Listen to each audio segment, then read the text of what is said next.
Welcome to the simulated airspace. We're now on episode 6, and we're going to interview the BMS trailer team, and we're going to see if we can get with them and have some insight into how the trailer was made. So welcome to another episode of Simulated Airspace, where we plan to have discussions on Falcon BMS, DCS IL2, Microsoft Flight Simulator, and other sims. Occasionally, we may discuss current, future, and past aviation events eventually. So this trailer has 159,000 views. It's one trailer, a small team, and today we'll be in behind the scenes of the Falcon BMS 4.38 trailer that tells us, and they'll tell us how exactly they pulled it off and what they're building next. So we have NitroViper and Damien, who created the trailer. They were part of it, and also I am accompanied by Fiscus as always, and my name is Prime, or Aviation Plus on YouTube. So just a quick introduction for all of us. I am Aviation Plus on YouTube. I create Falcon BMS, DCS, aviation related videos, tutorials, and other videos that is good for the community. If you want to learn about BMS, please go to my channel. If you probably type in Falcon BMS online, you've probably seen my little blue circle on there. And then we're going to go into Fiscus and have his introduction. Hello, everyone. Thanks for stopping by for another episode. I have a small YouTube channel called Fiscus Fighties, where I have some tutorials about the Viper and BMS, and a couple of meme reviews, and a couple of playthroughs, and one reenactment, something like that. Doesn't matter. On to the next person. Hello guys, I'm Nitro. I made the music for the BMS trailer. I also occasionally fly BMS, not as much now as I should at least, but and I also have a small YouTube channel called NitroViper, where I made some BMS videos, not as much now, but mixed in with some of my music if you guys care to listen. Thanks for having me, by the way. And yep, good to have you. Hey everyone, this is Damien. Thank you guys for having me in the podcast. Amazing job, both of you. I'm a big fan already. So I'm Damien. Some of you might know me from primarily BMS content. I've been focusing on BMS content on my YouTube channel and all of the rest of my channels around social media. I committed myself into Falcon BMS content. I used to do DCS years ago, but then I completely switched to BMS. I really loved it, and I decided to commit to that. So yeah, I've been part of the BMS team for the video, let's say the video creation team, primarily focusing on the video, like to film it, to record it, do the shots, direct the shots, edit the shots, and all that stuff. Been working with NitroViper and Mustard, who unfortunately couldn't make it here today. Fantastic job by everyone. Micro has also played a huge role in coordinating, let's say, this whole process of forming the team and keeping us all together in a nice, very well structured and organized way. And the rest is history. We pulled off so far about 3 to 4 very successful, I'd say, Falcon BMS videos for benchmark sims. We're very happy with how things are going, and yeah, more stuff on the way. So again, thanks for having me, and yeah, let's do this. Appreciate it. Thank you all for coming and having your time. So I'm pretty sure the listeners or watchers or whatever have seen the trailer, 4.38 trailer, with the graphics and the terrain and the new skins in the cockpit and how the shadows work. And let's be honest, everyone probably watched it more than once, like I did. I think I watched it 4 or 5 times because it was great. Usually when I'm on leave or on vacation, the trailer always comes out. So I always watch it on my phone or something, and then when I get home, I watch it on my big screen TV. So we're here with people to understand how it was actually made. And like everyone said, Mustard was supposed to be here, but due to real life commitments, he was not able to join us. We'll have another opportunity to talk to him later on, but when this is released, he'll probably be lurking in the comments, so make sure you ask him something and he'll see if he can reply as well, and he should have something pinned down below here shortly when this releases. All right, let's get on into it. So I'm going to ask, let's go with NitroViper first. So what story were you trying to tell with the trailer? Was there like a narrative arc, or was it a purely like a feature showcase of Falcon BMS new features coming out? Like what was the plan when it comes to making the trailer? I mean, I think Damien might be able to explain better than me, since he was the mastermind behind the videos, and even though I helped, but I think I can speak for him a little bit when I say it was a mix of both, because the interest of the team was to showcase like the new additions, new changes, the new textures, new terrain, etc. But because we're all artists, and of course we want to give to the people that play BMS nice, cohesive, well-formed video, which also has impact, and it's not just almost a PowerPoint of okay, this new version has this, and this. We want to make it, impactful, beautiful. Want to make a badass soundtrack. So I guess it's a mix of both. It's we try to make the sorry, I can't talk. We try to make it as creative as possible, but still maintain it. How should I say this? Like creative as possible, but still able to get the features across.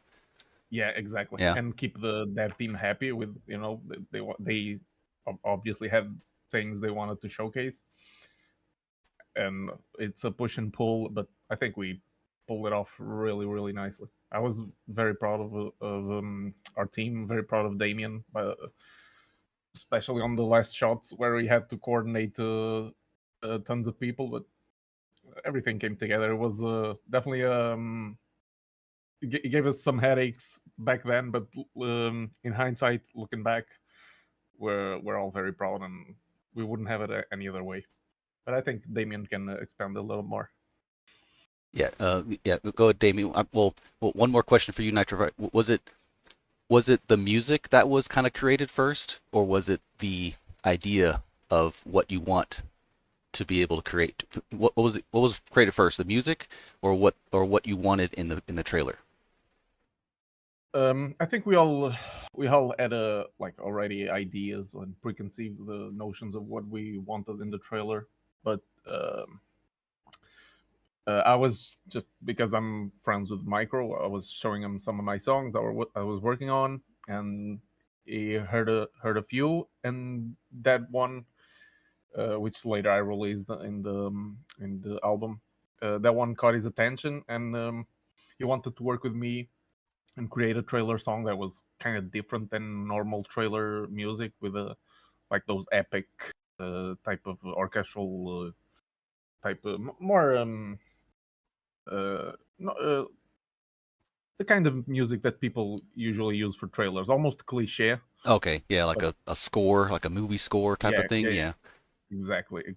We wanted to break the mold a little bit, and then the actual song I was working on, and me and Micro changed it a little bit, made it more trailer focused, made it a little longer and everything.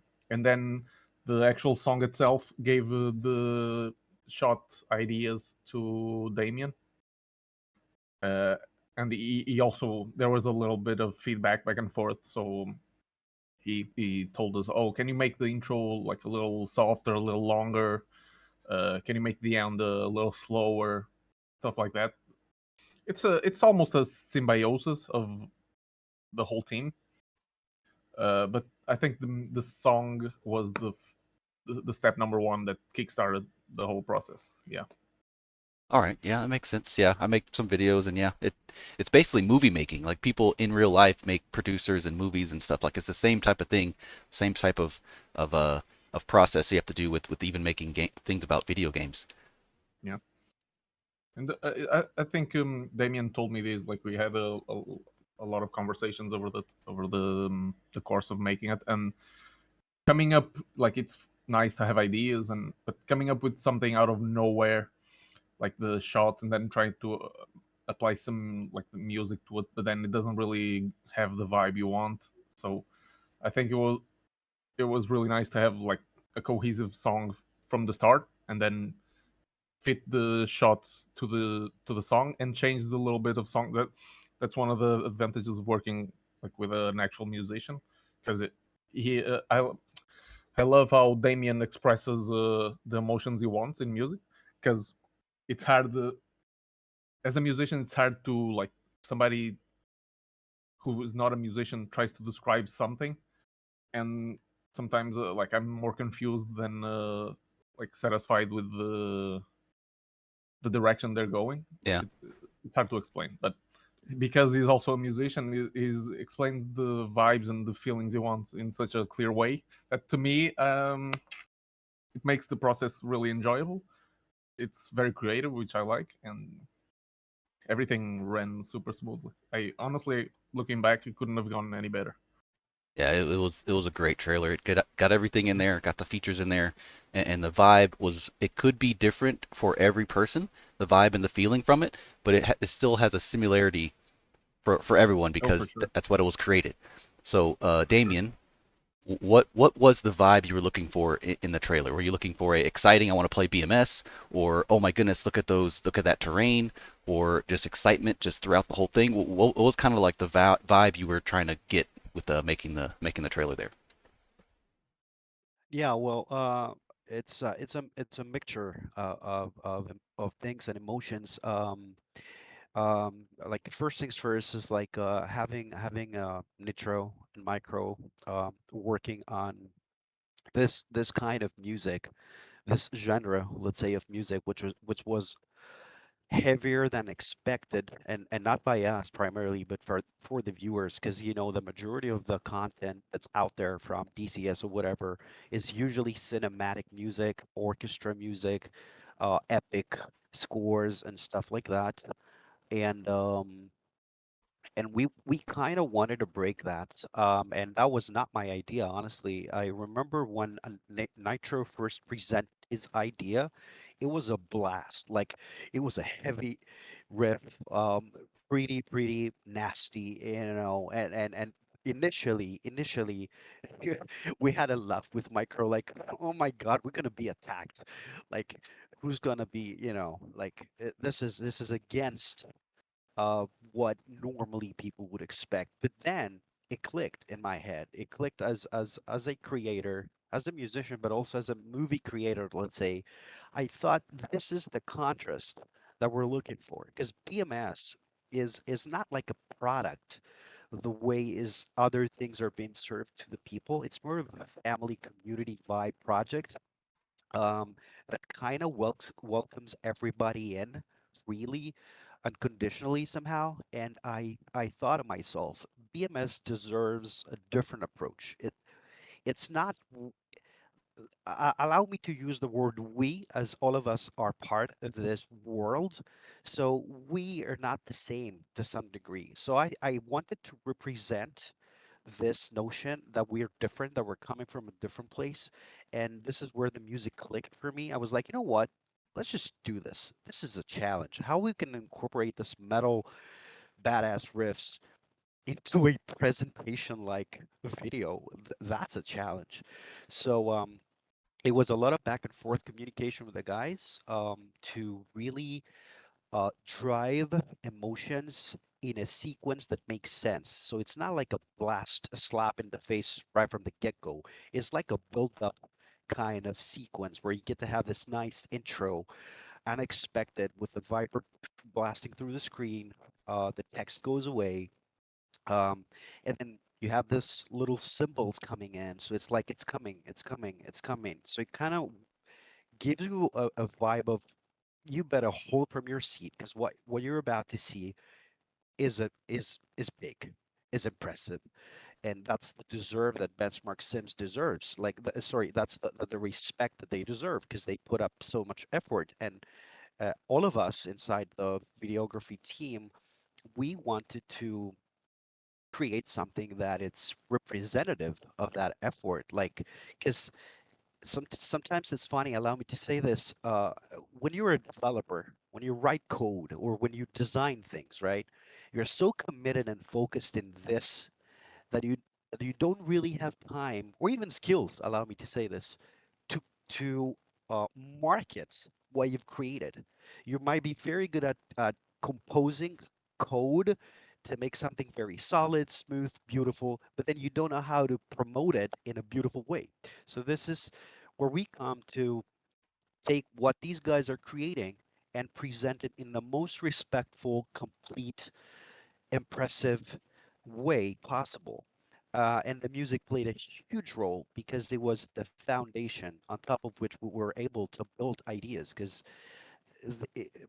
Nitro and Micro created a very nice sequence of music with proper energy dynamics that perfectly fitted the presentation priorities, let's say. So I try to mix and match um, the vibes, the emotions that people get through the music, and to somehow combine them with what you see on screen and create a nice, meaningful presentation of what we have, which was essentially something completely new for the BMS world. You know, presenting something so different, um, with new graphics that significantly improved terrain. Lots of people thought like, is this really BMS? Because it starts to look like DCS to me. Like we had comments like that. A lot of people confused. Like, is this really BMS?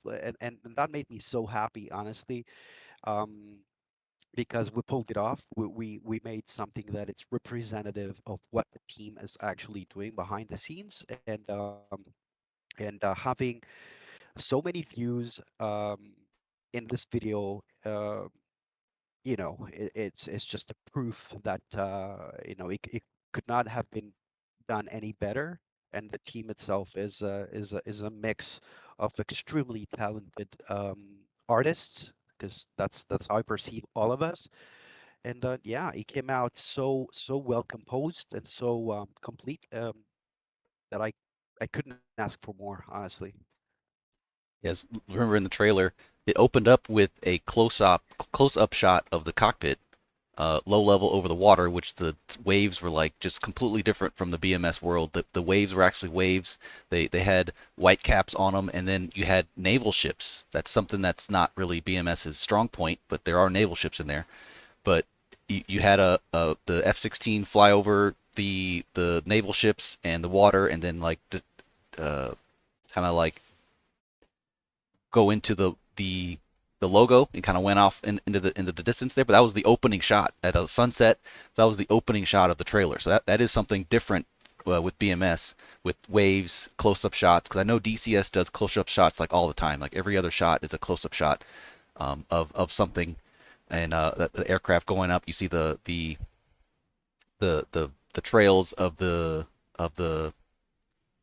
moisture on the wings and stuff. So yeah, you definitely gave that different vibe for BMS, because it is a different game, and we do enjoy the certain parts of it. And 4.38 was the terrain update, so you had to make sure you focus on the terrain and all that. But yeah, it was definitely a good intro to the BMS 4.38 trailer there. So for people who want to create Falcon BMS content themselves, what are some of the things they need to learn for making some things in BMS? Because there isn't many cinematic stuff for BMS. It's usually just DCS that has all the cinematic stuff. What are some of the things that lessons learned that people could have for BMS? I'll go ahead and do it Nitro first here.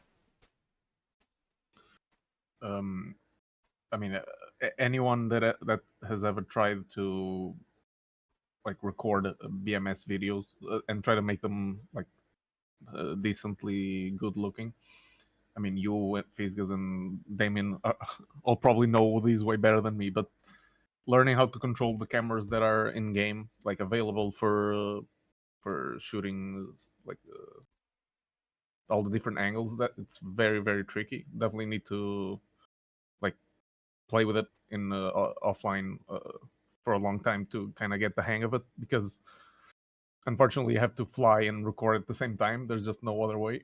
And that's like the first and the major hump you have to get over. Yeah, with Uh, the I mean, with the yeah, you have to fly it live. Like there's no replay system. yeah, So in yeah, DCS, people know that you could fly something and then you have however many people flying, and you could just replay it and go wherever you want in that replay. But in BMS, you have to live fly all of it. If you miss it, you miss it. You have to do it again, like in real life, I guess. So you have to actually do that scene again with all the people or the AI or whatever you use. But that is, like you said, the biggest difference that people have to get used to and lessons learned with BMS, that there's no replay type of system here. yeah. It also makes at least like videos where people are flying campaigns. It makes it really authentic.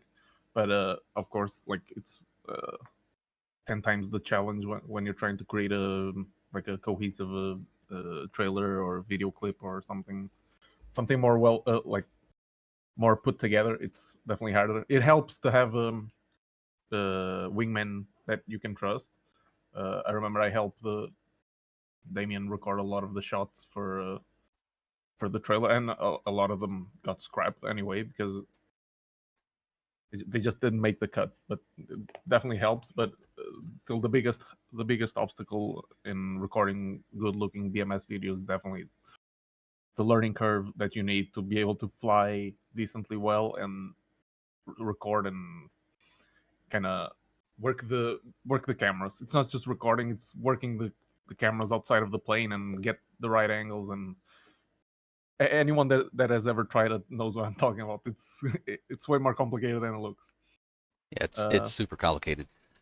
yeah, I've had a couple, like, was it iFly camera or something, yeah, where yeah, you have to use the WASD to go forward sometimes, and then your mouse gets the pan the camera, and then you use your scroll wheel to increase or decrease your. It was really strange. It's not intuitive at yeah, all, but some people can get it right, and the slow pans is something that people or I can't really get right in there, because if you move your mouse, you could see like the tiny little inconsistencies of moving, and it's not very cinematic when you see it like shaking with your mouse. yeah. And there's some cameras that are snapped to the plane in like pre-configured angles, but I mean, if you use those too many times, it starts to get boring, and Yeah, it, repetitive. it, it yeah, it Yeah, looks repetitive, and yeah, so you have to break the mold. In a weird way, it forces us to be extra creative, but it's definitely a hassle. But hey, we make it work. yeah. It Damien, makes it work. specifically. Okay, I'd okay. like to just quickly jump in here for a second. One of the things for my personal feedback, and I'll let Damien say his opinion about this. But one of the things that is more difficult for me, at least it was from the video I made from the of the first AMRAM shootdown, was videos that even if I did have the time, I would have had to have a lot of like human players to do what I was trying to do. And sometimes getting like the AI to behave and to do things in a way in a way that then you can record, it can be very tricky in BMS. The AI does sometimes. This looks like they're on a mission to not do whatever you want them to do. On that specific video, for example, there's a very short clip there where I have a formation of F-16 just flying in a echelon right or left or whatever it is over an airfield, and it's only on screen for like a couple 2 seconds or something like that. But to put that together, it took me, no lie, about easily 4 hours to have them do what I wanted them to. It was incredibly difficult. Incredibly difficult. I think that was the shot I had the most trouble getting together was that shot, and it was just 2 seconds literally for the amount of time it was on screen. Yeah, I think I had it was a MiG 25, and it was based on the same first shot. I did the same thing. It was all AI. I kind of made it simple and stuff, but it's like you said, it's good to have uh, humans in there to be able to direct where and what you want them to do, because the AI is not always predictable, number one, and they're not always moldable. You can't like tell them what to do and where to go all the time. So sometimes you just have to just use what you have, because to get exactly what you want may take a little bit too long and might have other people there with you. But yeah, Damien, what's kind of your opinion and thought process of the lessons learned in making cinematic videos for BMS? Yeah, well, it's it's what Nitro said. I totally agree with him. It really challenges your creativity essentially because the tools are not there. It's just not there. Um, it's a mess. It's the nicest way I can say it. But I'm okay with it, honestly. In a contradicting kind of way, I would even say I am enjoying this. Two reasons for that. I mean, apparently, I've been into the DCS world. I've done a lot of movies. I even won a contest back like a few years back from Grim Reapers for the best action movie.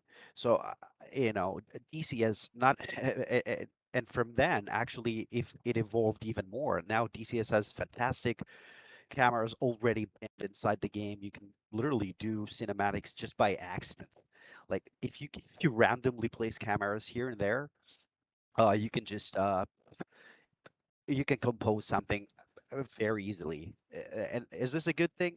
Yeah, it is because it gives the opportunity, for lots of flight enthusiasts to create something really decent, and that's all right. That's fantastic. But BMS, it does not have a replay file, which means what you guys said, you need to fly the whole thing always in real time. Let me give you a funny example. Um, Sometimes I film some shots for especially for vertical reels or YouTube shorts, where I get to do a air-to-air refueling, right? And then you see the camera being right at the bottom of the tanker, and then you see, especially if it's on a turn, you see an F-16, for example, approaching. This is me flying 30 degrees back angle AAR in real time from external camera. This is me flying. This is crazy, crazy tough to film it, to keep my head straight, not move it erratically, to control my HUDs and stick, and also manage if it doesn't work always. It takes sometimes it takes minutes or hours to get a proper connection, but it's real. Some people would be like, "Come on, man, this is ridiculous. I don't have all the time in the world to do this nonsense." And I get it. It's all right. But just like Nitro said, at least in my case, it really challenged my creativity to figure it out. And to some degree, I have. I'm kind of proud about it. I feel very confident in creating BMS content in any format because I have found ways with which I can make um, camera behave the way I want it, as physical as possible, as realistic as possible. Manipulated the FOV in a smooth kind of way, use my track IR in a smooth kind of way. I even changed the settings. I have different settings from when I'm flying versus when I'm filming. So when I'm filming, everything is extremely smooth to the point that you cannot fly this way because the camera barely moves, for example. Um, but that's a good tip for anyone listening right now.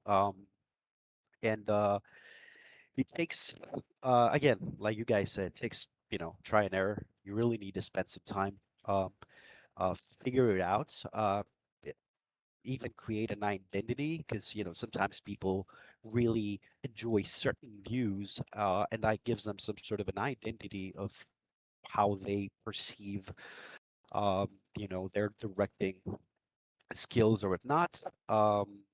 But, having having something so difficult to work with. It's not necessarily a bad thing. I'm not saying I wouldn't be happy seeing improvements with it, like with new camera system or at least a replay file. But even the way it is, it kind of creates kind of a filter of content. It's like you don't get to see many good BMS videos, but when you see good BMS videos around, you know that someone with good amount of talent and perception behind it, to the point I even sometimes I text people as, oh my god, dude, that's amazing, kudos, wow, how do you get that shot? Wow, because I know it's tough. How did you do that? And pretty much that's exactly how I met Mustard, because not many people do Falcon BMS videos, and then it was Mustard. It just so happened he was. I've been looking his stuff for a little while, his videos here and there, but would never have the opportunity to talk to each other. But then he happened to be inside the test team before 4.38 comes out, and then he posted a short, like 10 seconds video clip he made with some cool text and animations and whatever. And I was like, oh my goodness, this is fat. This guy has ridiculous perception. Like he knows what he's doing. He understands framing and cameras. Like I saw pure talent, and I was like, oh my, I need to bring this guy into the team. So that's how Master became one of us, let's say. One of And us. he really brought yeah. And he really brought his talent into the team in that regard, and he really helped with the shots as much as Nitro did. Um, and yeah, it takes a lot of creativity, and that's what made it work. We have people that very creative on their own ways, and that creativity is necessary if you want to make a good and realistic Falcon BMS video. Yeah, we have. I've seen some of the shots in BMS, DCS, and I mean we can bring up Top Gun now. So they have some pretty familiar shots that we've seen, like close up to the camera inside the cockpit, or close up to the pilot inside the cockpit, outside the cockpit, on the wings, above, below, using helicopters with cameras, like all those type of cinematic shots that we've seen in actual cinematics. It's always good. Well, there's a fine line between finding your own view of the cinematic perspective of where you want the camera to be, but also making it familiar to people so when they see it, they get that, I guess, lack of a better term, that stigma of it being cinematic because they've seen it somewhere else.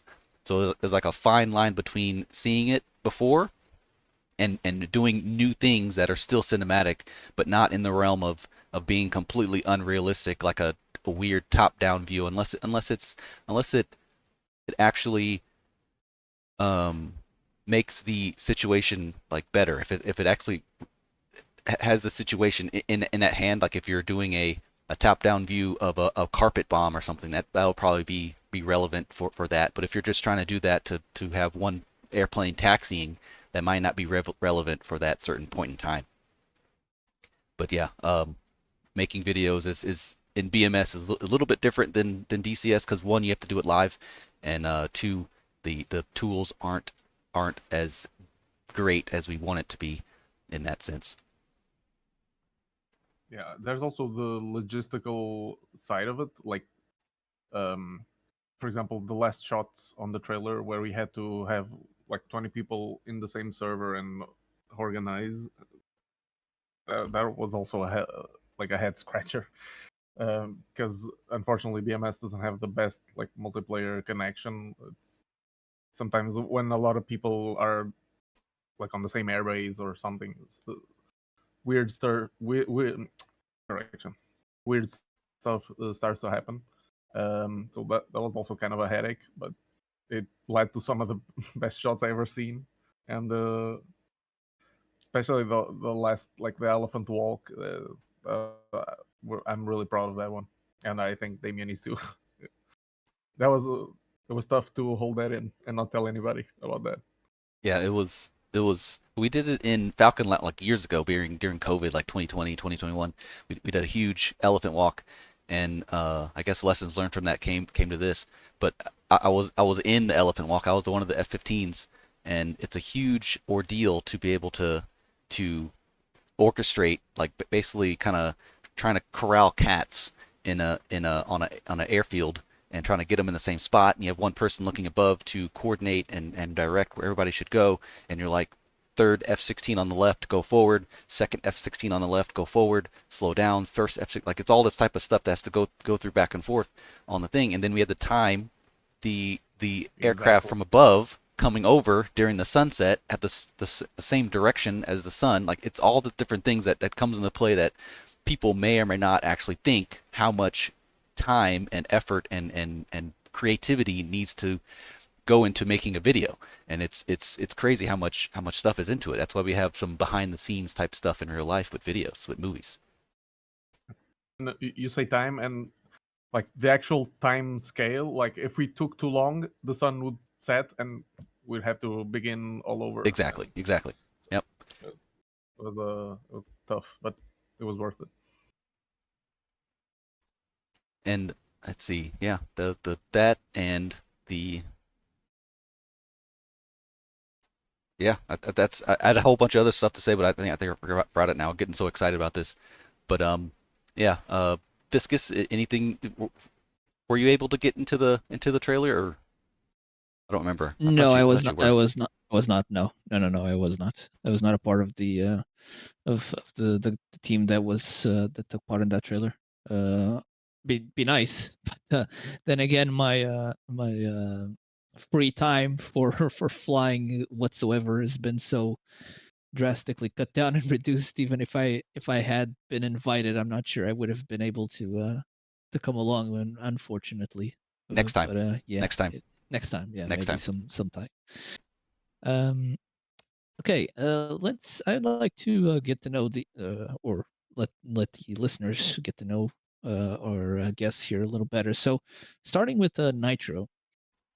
Nitro, can you tell me a bit about? Can you tell not me, but can you tell the listeners a bit about you? Obviously, not doxing yourself. And yeah, tell us a bit about yourself real quick. And kind of how you got into been, BMS. Yeah, that too. Yeah, that after. I've been like an avid like flight sim and just simulators in general. I played them since my childhood. I still remember when I was a kid, and I played the Jane's F-15. I played Lock On, especially Lock On Modern Air Combat. I had no idea, absolutely no idea what I was doing. I could barely read the like the menus and whatever I had to do because I didn't really know English back then. But I still love to like the feeling of I'm a pilot, and ever since then I just was in love with the aviation and flying in general. Um, I only really got into military like flight simulations basically seriously like when I started flying BMS because I came in pretty green. I didn't really know much. Installed BMS, tried to like figure out some stuff, and failed miserably because the learning curve is definitely there. Um, but luckily I joined Falcon Lounge, and there's a lot of great personalities there that are willing to help newbies if they show interest. I still remember Mailman. I'm very thankful for him because I could just be any other kid that um, said he wanted to learn but gives up after a day or two. But luckily I didn't, and it was very nice to me and taught me a lot of things. Then eventually, like a few years later, I heard that Micro was doing Falcon events, so I joined, and I already knew some stuff, but then got put through the Viper school and finished it pretty quickly because I pretty much only played multiplayer, so I think my learning got fast tracked. Never really got into single player, so that really helped to speed things along. But that's where I learned most of the technical stuff, like flying. And so I did a lot in single player and the training missions, air-to-air refueling, landing, navigation, all those things I was pretty proficient at because I trained that for a long time before even touching any of the weapons. So I was and still am very familiar with the plane. So once I started to learn the weapon systems and all the stuff around that, I was already a very proficient flyer, so that really helped to speed things along. But I was also very fortunate to have a lot of good teachers. But yeah, that's pretty much my journey.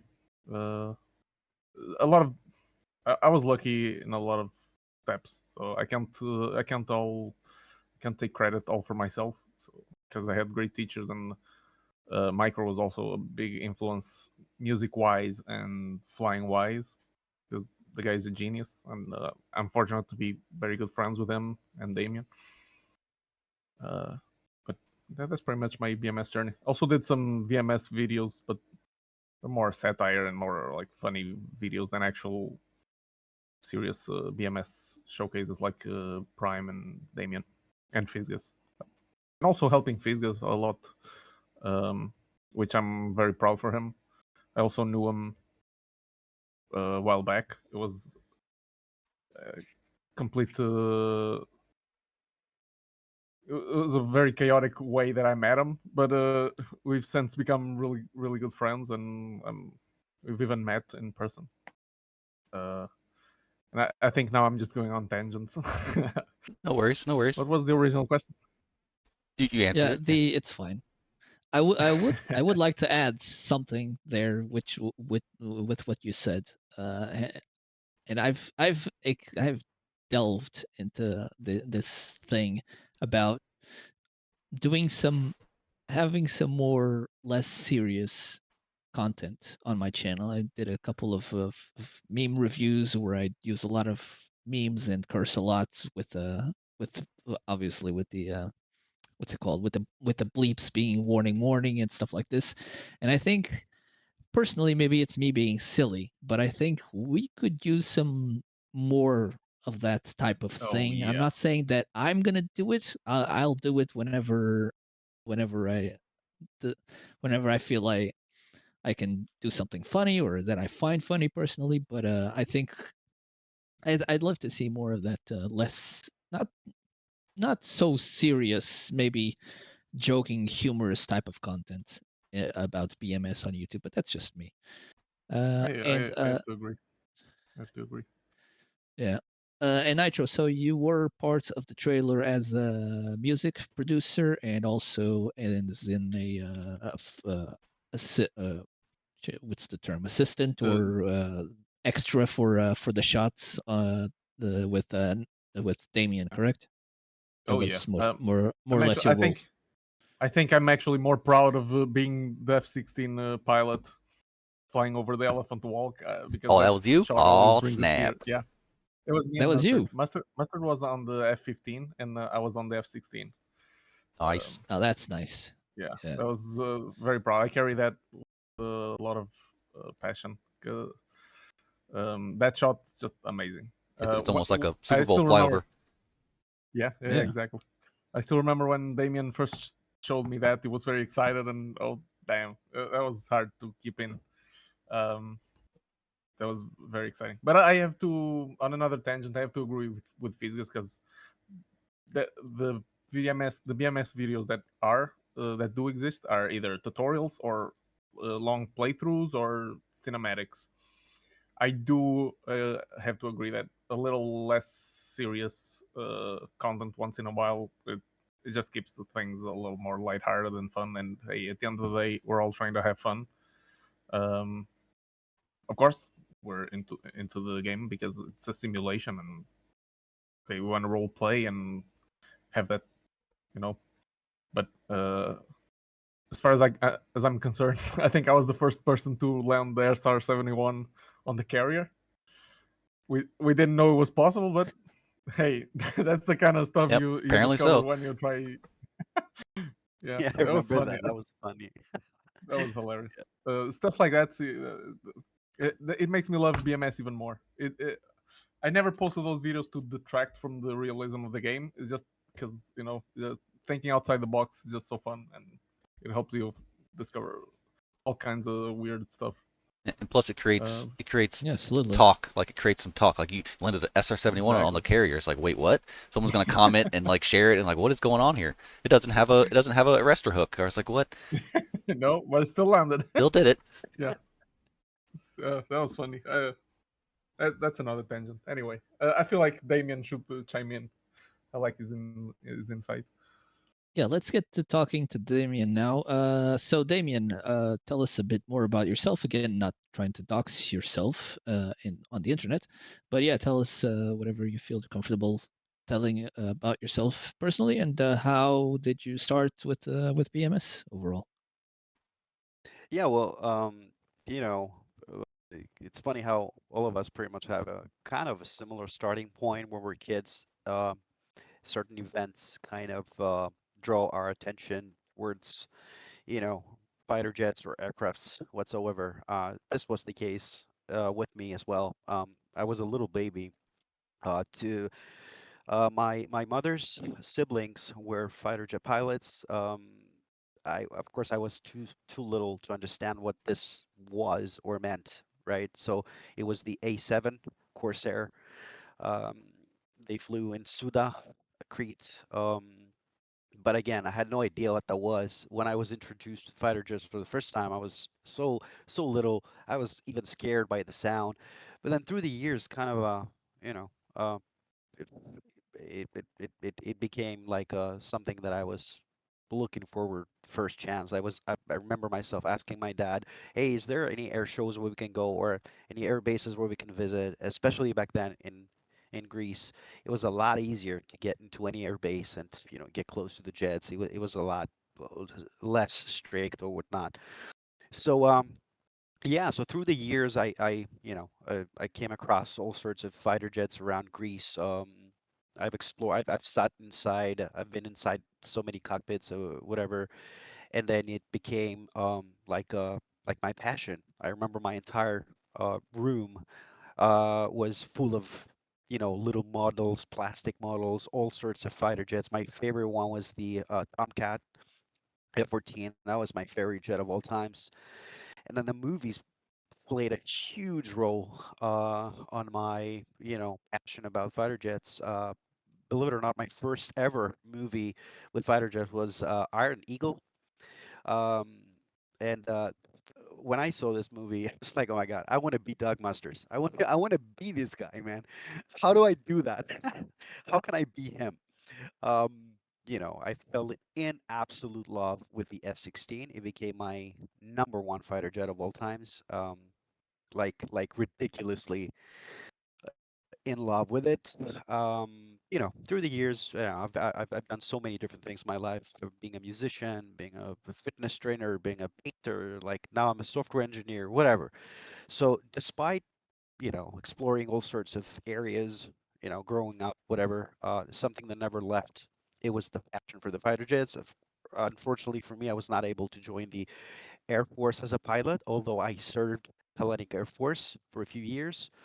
Um, and I'm really happy and proud because I was super lucky to serve in Suda, which is my favorite air base in the Hellenic Air Force. I was right next to the F-16s. I was guarding the all the bunkers and ammunition depots or the F-16 Raiders, whatever.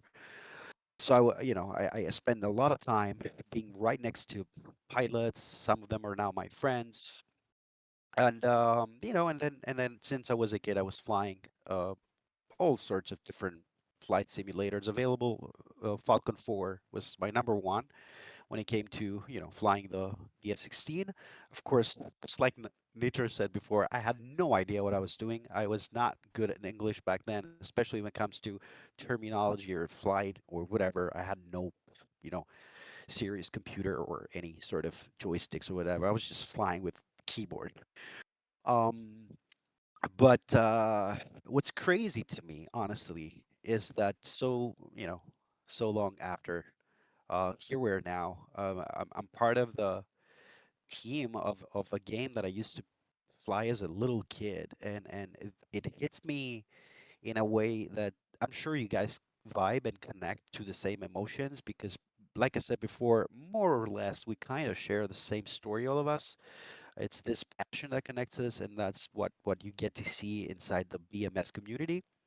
It feels like everyone knows each other to some degree. Everyone is so kind and helpful. So yeah, this is when I decided to some degree to also commit on Falcon BMS as also an emotional kind of tribute to it. And despite flying DCS here and there sometimes, I think BMS is something that is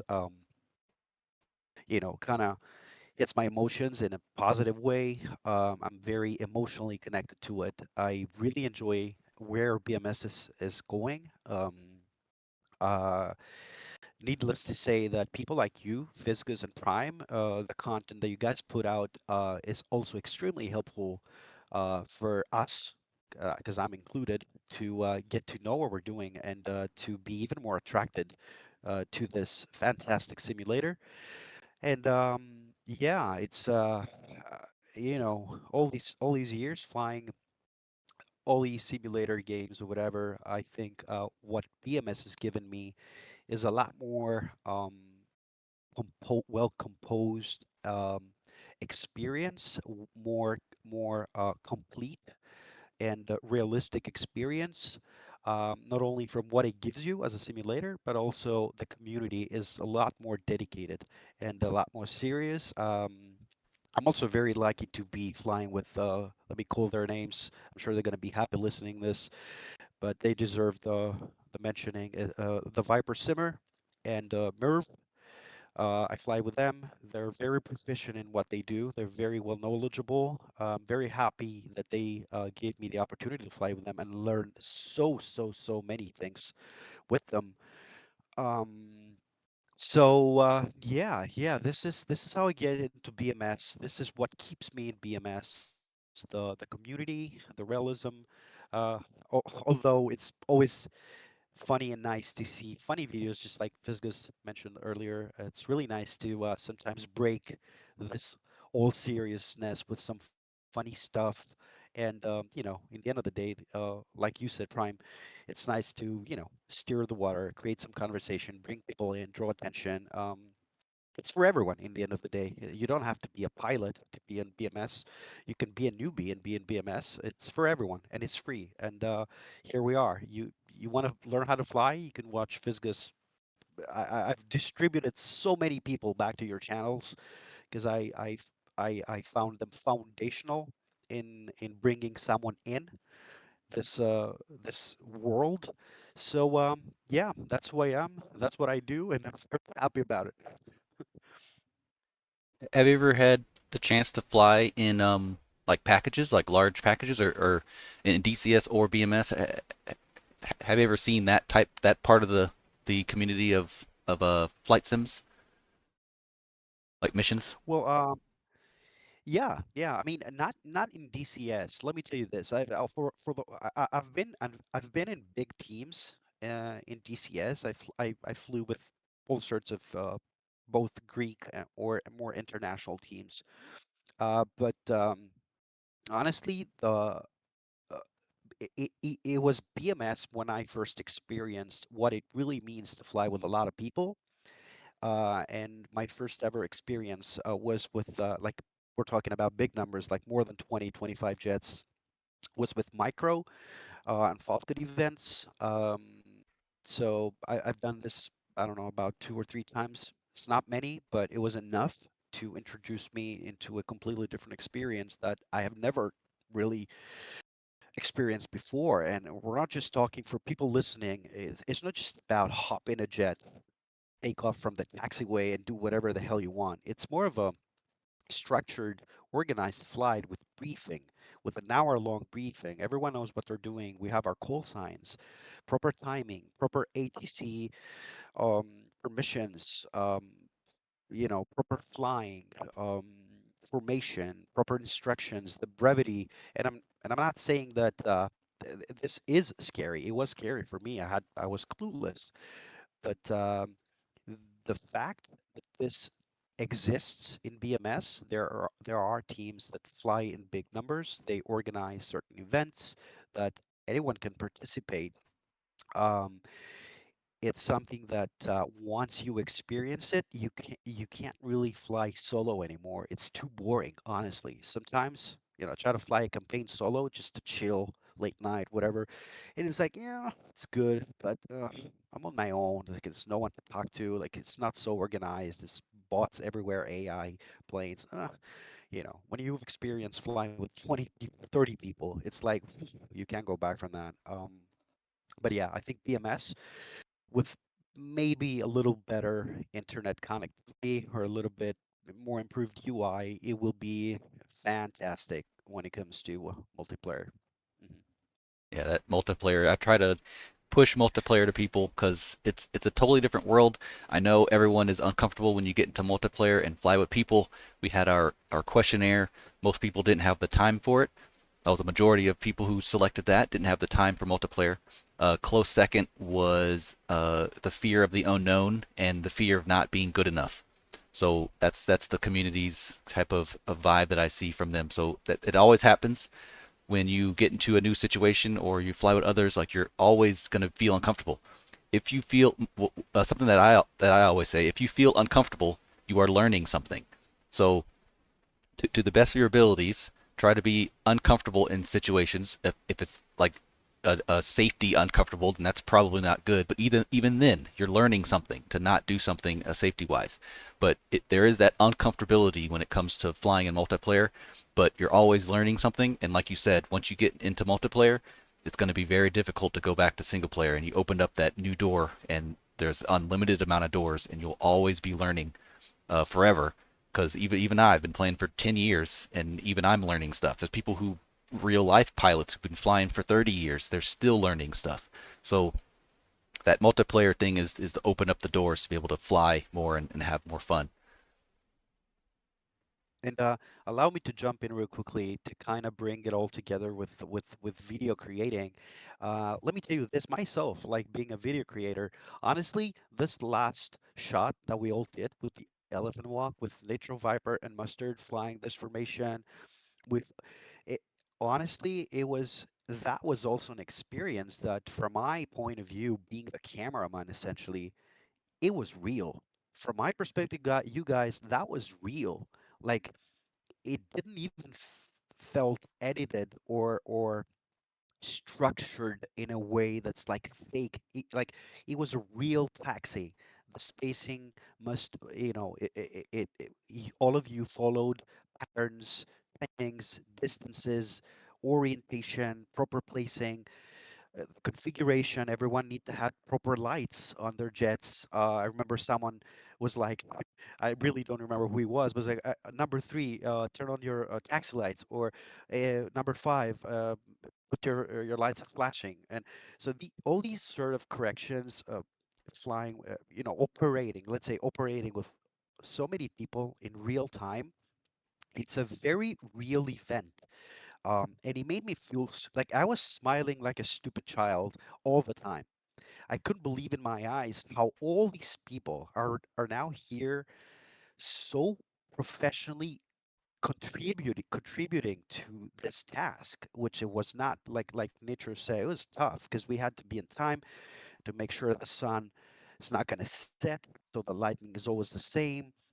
And then the final formation flight with Mustard and Nitro needed to be perfected, like proper formation, same altitude, same speed, same angle of attack. Like, the amount of compatibility between so many people at the same time put a huge smile on my face of how every one of us and how nerdy we are, how serious we are, how funny we are, and how willing we are to contribute. Because in the end of the day, no one is getting paid out of this. It's like we are having a fun time and we're giving our best abilities to contribute to something that, judging by the outcome, it was fantastic. It was by far my favorite moment of the entire video creation. This final scene was my favorite, both in what it took to create it as an experience and also how it came out to be as a final product. It was fantastic.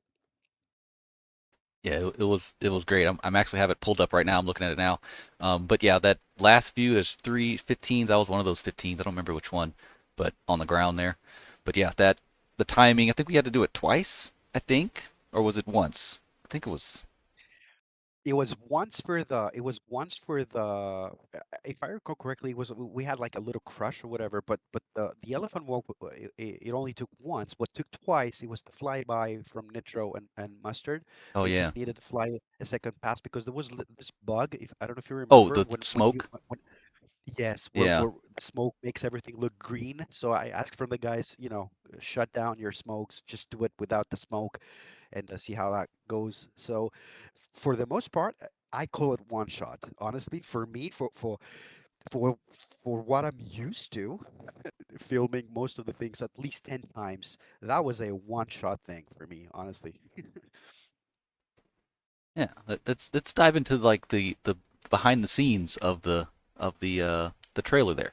So I see that you have lots of like single aircraft type of or two aircraft sometimes. Was that humans or was that AI or was it a mixture? Had you kind of with the other, not the elephant walk, but the other feature presentations of things? It's a little bit of both, but for the majority of the shots, it would be Nitro or a couple other guys from the team. Um, and then the reason for that, apparently and obviously enough, is because you need some kind of human flying, because the AI either flies too steady or too predictable, or Yeah. if you ask them to brake left or right, they just do this little stupid jump towards a little higher and then they go left, so it doesn't look really natural. But yeah, for the most part, it was Nitro and the rest of the guys. Whenever we at least needed to have a more human behavior. Yeah, nice. And Nitro, what was your was it did it feel like you were a actor in a movie, like going off of the producer's direction and stuff? Like how did it feel to be the other person in the shots that you were in making it? I wouldn't say it felt like being an actor. Honestly, it just felt like being a wingman. Uh, I just had to respond to whatever Damien was asking, and we set up a bunch of shots. We knocked them down pretty fast. Uh, it it does help to because we have a pretty proficient skill at flying, so a lot of the shots we didn't have to reshoot. Uh, but yeah, it was more or less like just being a normal wingman. Just try to do the maneuvers as by the book as possible, so they look great on film, which I think they do.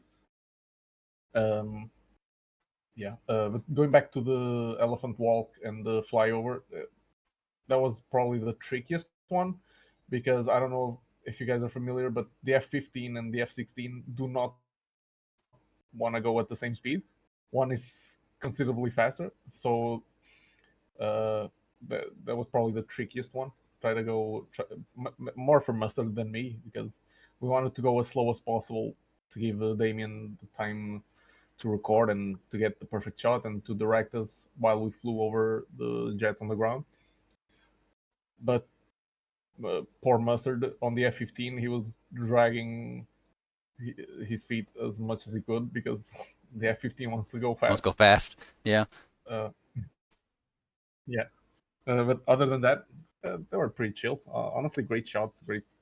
Damien's mastermind of this video stuff. I don't get tired of watching his stuff. So just I try to be directed by him as best as possible and try to fill in where I could. What was like for you, Nitro? What was the most difficult? Like Mhm. out of this thing that you did, was there anything that was difficult where you had to do it multiple times? Like did you have like I don't know what it was mostly just basic formation stuff. Maybe you had to delete a scene that that you had to do multiple times. What was the most difficult scene that you did in your experience? I wouldn't say. Probably wouldn't say difficult. I think I remember specifically one scene where we were trying to shoot tanks on the ground with Mavericks, and we obviously only had 6 Mavericks, but like the shot just wasn't working out correctly. Um, I, like I was hitting the tanks consistently, but uh, either they moved or they went behind a mountain. It was just a tricky shot to get because just how BMS works logistically. So we had to do like 4 or 5 passes, one Maverick at a time, to get the nice like ground explosion with the full like coastline view. But other than that, the flying shots were probably the easiest, where we just did some breaks and some like formation flying. Um, we're pretty good at doing that, so that wasn't tricky at all. But uh, I think Damien can expand on that. It was probably way trickier for him because he had to fly and film at the same time. So honestly, I was just enjoying the ride. I had the first seat on the house, so I was just enjoying my time. Yeah, go ahead, Damien. Yeah, no, I remember uh, these shots. It took us so many hours. I remember that, all of them. Seriously, it was honestly, some of them were fantastic. It's sad. It's sad when you go to the final decision where you're gonna have to decide what we keep and what we just throw out of the final mix. And it's sad because some of these shots were amazing. I remember zooming in, in the right under the F-16 pylons, and then you could see this nice glow in the head of the Mavericks. It was shining, and you could see how it reflected the scenery, like the entire landscape. That was fantastic. And then I was just trying to really get the proper angle, not buggy shadows. Like, it's so tough because if you just move your camera a little to the left or a little to the right, then the shadows get a little funky. So I was trying my best to direct the shot to look realistic, but at the same time not buggy or luggy or whatever. And then you get to have this. I was asking from Nitro, okay, yeah, you're good to go, shoot the tanks, and then he would shoot the Mavericks, and then he would confirm, tanks are hit, and I was like, no, they're not. I'm just standing right on the tanks, but they're just keep moving. So then I realized, oh crap, I was sitting on a different set of tanks, Yeah. super further away from where he. So and then we had to redo it, and then I had to figure out, okay, so which tanks is he looking at, and then we try to coordinate. Okay, do you see this mountain, and then you see these trees? Yeah, I do. Okay, so it was tough, man. Um, Yeah, it's tough. it was tough, but it was also funny. I really enjoy these moments. It also brings you closer to people, and it's fun moments. I always remember them. And in the end of the day, you keep some shots, you don't keep others. But it's a fun process, man. It's really fun. I would do it over and over again. So No so probs. on the topic of funny videos, what you could do is a blooper reel if you want, and just have, I don't know, a couple minutes. Doesn't have to be the whole thing. Just like a couple minutes of blooper stuff. If you like, maybe not show like the bugs and stuff, but like just the audio bloopers or some of the That's a things that pretty good happened, idea. or it's something like, yeah, it's like a Falcon 4.38 blooper reel or whatever. But that's the idea that could be done. Yeah, man, that's for those listening, when the elephant walk finished, and it's at the time of the day, the sun was setting, it was starting to get dark. It was almost like an 80s sunset, you know, and then everyone took off, and it was a free for all fight. I Yeah, remember yeah, that so yep, vividly. yep, yep, And I think it was you, Prime, with the F8 with F15. You took everyone down, didn't yep. you? Yeah, I took like 5 people down, and it was me and somebody else, and I got killed by him because he was Yes, in it a was like 16. Like I can't turn that much, but I prolonged my death basically. yes, that was fantastic, man. I I was the camera. I can't believe I actually recorded this whole thing, and I was like, What is going on?" Like the entire sky was full of explosions and AMRAAMs, and it was a mess. And in the end of the day, you see Last Man Standing. It was Prime with the F-15. I was like, "This looks like an F-15 commercial." Honestly, Yeah, I it's know, like right? this It's like fantastic. 100 and whatever Loved kills to 0. It's like, yeah, perfect. Yeah. How many Vipers does it take to bring down an eagle? Yeah, I all of couldn't get them. the title. All of them, All of yeah. them. An entire elephant walk, no Yes. probs. Bring it on. Fantastic. I think, oh, that was when, because we had, it wasn't modified, or it wasn't uh, uh, it was still really, well, for me, I had a 3070 Ti, so I had like 12 frames. During that Yeah. shot. So I was like slideshow trying to get through, but I got like a couple kills and then I couldn't get the last bit because I was close to the ground and had like 11 frames or something. Yeah. Yeah, it would have been a massacre. Yeah, it would have been crazy. Um, Crazy. so looking at the video, I notice that the most replayed portion of it is around the 137 mark, which is near the new cockpits. So I thought that was very interesting. So what are your thoughts and opinions of why the most replayed part on YouTube, it has a little line there. Why do you think the most played part of it is where the new cockpits are with the lighting and stuff? I guess Nitro, we can have you talk first. Honestly, I couldn't tell you. I don't honestly don't know. Uh, Personally, I single-handedly repeated the elephant walk shot like a thousand times, but that was just for personal gratification because I just love it so much. But I mean, I do know because like people got so excited about the new terrain and everything, but at least for me, what's important is to like when I'm in that headspace of like I'm flying the F-16, I'm thinking about the mission, I'm thinking where my wingmen are, where's my flight lead, what the package is doing. I'm more focused on the cockpit and instrumentation than actually just looking outside. So I personally got so excited about the new PBR cockpits, and it really took me for a spin the first time I downloaded the demo version when I was helping Damien record. The new cockpits just look so absolutely gorgeous. The weathering, the textures, Even the lighting, the everything. lighting's nice. The lighting, yeah, Yeah, it's exactly. The nice. It lighting, feels volumetric. It doesn't seem like it's a just a texture or a PNG file or whatever. It feels like it's actually like volumetric light going in the cockpit. exactly. And when Damien does those shots where he like moves in 3D space, the like the camera, and it captures a little bit of the HUD and a little bit of the top of the cockpit and the bubble canopy and everything. It looks so good. To me, that made more impact than the terrain, even though I understand how people love the terrain, and it was a great effort by the team, and it looks absolutely amazing. But immersion wise, the cockpits just it was the cherry on top for me. I really. But again, on the trailer side, I thought people would be more excited about the terrain, yeah, because it's been a long time coming. Uh, a lot of people didn't like the BMS terrain, and it definitely looked way worse than it does now. It looks amazing.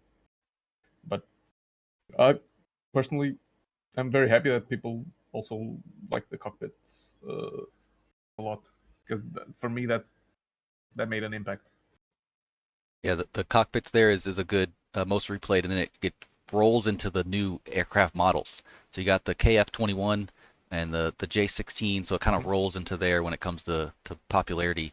And yeah, the models are nice, but I think multiple times and continuously people want more airplanes, flyable airplanes in BMS. And I agree on that to a certain extent, and the models help it too, because at least you could make cinematic videos of different Su-30s, and now you can have different things, so it looks a little bit better than it did before with the basic flight or models, like physical models that it had with the airplanes. Correct me if I'm wrong. The models came the previous version, right? Like, what do you mean? Like the SU-30 with the The actual 37? like even the F-16, the outside models, they're the new with the PBR textures and everything. I think you're correct. I think they came around the one of the last. I'm not sure if it's the last one, but it's one of the 83.7. last. Yeah, one of the latest patch. One of the last patches of 4.37. Yeah, and they used Yeah, that was update 4. Yeah, correct. yeah, Yeah, and they it looks great. implemented The it game better. looks amazing. Yeah, Um, and underneath it all, let's not forget it's like the same game, even though there's updates and there's like AI overhauls and but it's essentially the game, still the same 2D chessboard game of the dynamic campaigns, and it just looks better. And of course, that's gonna bring new people and hopefully people that are interested in modding or contributing to the dev team. And I think overall, yeah, it's gonna be a great addition. Uh, Man, I just love BMS. oh I yeah, don't know. oh yeah. I don't know what else to say. Speaking of great additions and new things, is there anything you could tell us about the next project that you're working on together, or is it still under wraps for certain types of situations? I think I'll let Damien expand on that. Yeah, sure, sure. Yeah. Currently, we're working on a presentation video. It's going to be a short one regarding the clouds. And I don't know if there's going to be a short injection, let's put it that way, of extra information that's coming in with the following updates or not. But the main priority, main focus is the introduction of the new clouds. So we're working on that. I know it's early in the process, but I I honestly feel already excited because it already looks good. I've tried it. I've already made so many tests, both with truck IR and VR in all sorts of type of weathers. I've stress tested. Um, I have a strong computer, but I also try to lower the graphics, see how it performs with lower graphics. I try to mess around just to see how it feels overall. So yeah, currently we're working on this new cloud video. Um, um, Nitro is already working in some great piece of music as always. It's fantastic. It's again, it's the foundation. I always wait for them to give me, and by them I mean Nitro and Micro when he's able to assist at least.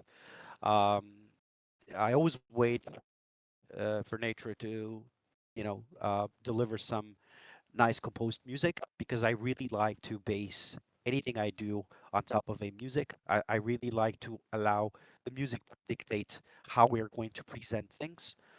And this time we're following it sort of an equal vibe to what we did with the trailer, the 438 trailer. So it's gonna be, nice, nice emotions. Let's put it that way. Nice emotions that match what you see on screen. It's like a perfect match. We want people to feel what they hear makes sense with what they see at the same time. So yeah, we're working on the clouds. A little patience. We're not far from it, I guess. The team is working hard, so I think yeah, we're not too far from the clouds been delivered. The video too. Mhm. So when you say clouds, you mean they're not going to spin anymore, or like what's the if you could say like what is the like the clouds are going to be volumetric, or what is the clouds? Yeah, essentially it's a new design. We have volumetric clouds similar to what you see in other simulators. They behave a lot better. They're more solid, more compact. There's no spinning around. It's not a 2D model anymore. Because back in the day, the reason you see the spinning clouds, it's a 2D model, and then it just follows your perspective, especially if you're standing on top of it. So it kind of tries to fight perspective by keep following you and looks funny. It's funny because all these years filming videos, I always tried to hide that part. And so many people be like, "Oh, BMS clouds are amazing already." Well, like, yeah, well, Kind I'm of. kind of I just didn't have it hiding. happen. I'm just not exact. I'm not allowing it to happen. So I'm just try to cover it a little bit, which it worked. But yeah, these clouds are just amazing. Believe it or not, what surprised me the most is the feelings you get, both in terms of shadows when you're on the ground and you have so many clouds on top of you. You have actual dark environment like this. You can tell how the sunlight doesn't come through, and you see this dark, wet, let's say, surface down on the runway. It gets the feeling so well, and then when you take off and you experience the haziness of them, and once you pop out of the clouds to a little higher altitude, and you now see blue sky and then all these foamy thing around you. I think it's a fantastic experience that was missing from BMS, and I will be. I already worked in some amazing shots, and honestly, it's the first time I said to myself, "Holy shit, this looks like DCS. It's no different. I can confuse anyone that what we're seeing right now is DCS or Microsoft Flight Simulator. Honestly. So I think what's coming. It's really beautiful. It's really promising. Kudos to the entire team who's behind this. And we're as always we're gonna try to deliver respectfully, as good and well composed representation of what the team has created for us. Yeah. And if you haven't seen the clouds, there's a couple of photos that are floating around somewhere. I can't find it right now, but by the time I make this video, look at the description below, or I'll show it on the screen or something. But there's a there's a picture that has what the clouds look like. So if you're interested, go ahead and check that out because it is very, very nice to have the clouds come in. It's the small things that matters, even though they're physically big. But it's the small things that matters when it comes to making realism and the immersion inside of BMS. 'Cause that's what people always say that BMS doesn't have quite. We're moving the bar up, up, and up and up, but people still say that the immersion is not still there yet. Okay, so guys, the BMS community has been waiting, was waiting for 438 for years, several years. Um, a lot of us have, and even outsiders were looking at 438 and what it was going to bring. It was the biggest release, I think, or the biggest step forward that BMS ever took. With that, did you guys feel any sort of pressure to represent what that update was or is at all when creating this trailer? To some degree, I'm not going to call it pressure. I'm going to say it was a reasonable tasking, and again, we are the creative force, but they're the developers. The team knows what they did. The team knows where the spotlight needs to land. So and again, Micro played a huge role in being the proper communicator between us and the Benchmark Sims team. So we had a guideline, and the guideline had a balanced um, structure. Like you can't spend too much time focusing on something and then completely forget or overshadow something else that's equally important. So the difficulty, honestly, was to be able to fit everything, or at least most of the things that matter, in a very short period of time. To the point, it was a challenge for everyone to make it. Imagine being, creating the music. The music needs to have certain tempo that allows for proper framing. Because if the music is too fast, like click click click click click click, then the frames need to match this energy. It's very difficult to follow it. You need to keep changing the frames. It would make no sense to have long frames with a fast music behind it. So I remember myself telling to the guys, make sure the music um, gives enough breath time for the shots to exist, because it's so much information. And if we add text, which we had to present things, especially when you mentioned, it's funny how when I had no idea, by the way, when Prime said that the most viewed part, it was I had no idea it was the cockpits. It's funny because it was super short. Like if you count the seconds that it takes to showcase all four, um, changes and the lightning and that's how I came with this idea of gliding through the cockpits in one shot to be able to go through all of them while matching the tempo of the music, and also the text makes sense for the viewer to have enough time to at least see it. um, so yeah, there was a guideline, there was a kind pressure. It's not no one really pushed us in a way that's negative or whatever. I think it was a very nice back and forth communication with the team, and we pulled it off. No props. And again, there was a lot of correction too. I remember sending back and forth videos to Micro. The Micro promoted to the team, and the team would be like, "We don't like this. We need this to change, or this and that, or you need to add a few jets from the red side, or this and that." So it was a lot of back and forth communication that also helped us because we're not the, the best of the best. We need guidance. We need suggestions as well, and there was a lot of room for suggestions all over the place. And I think everyone felt balanced. Everyone had the freedom they wanted, and yeah, in all honesty, I think it was a very well, let's say, bridged communication between us and the team, and it came out pretty good. Quick question. How long do you think it took from like we need to make a 4.38 video to it being ready? Like how long do you think it took to do that? 3 months. 3 months? Interesting, interesting. Yes, 3 months. That is surprising to me. I thought I thought it was thought it'd be longer considering the end product. Was I was Let me under the assumption that it was under production for much longer than that. allow me to jump real quickly to say something that's extremely important.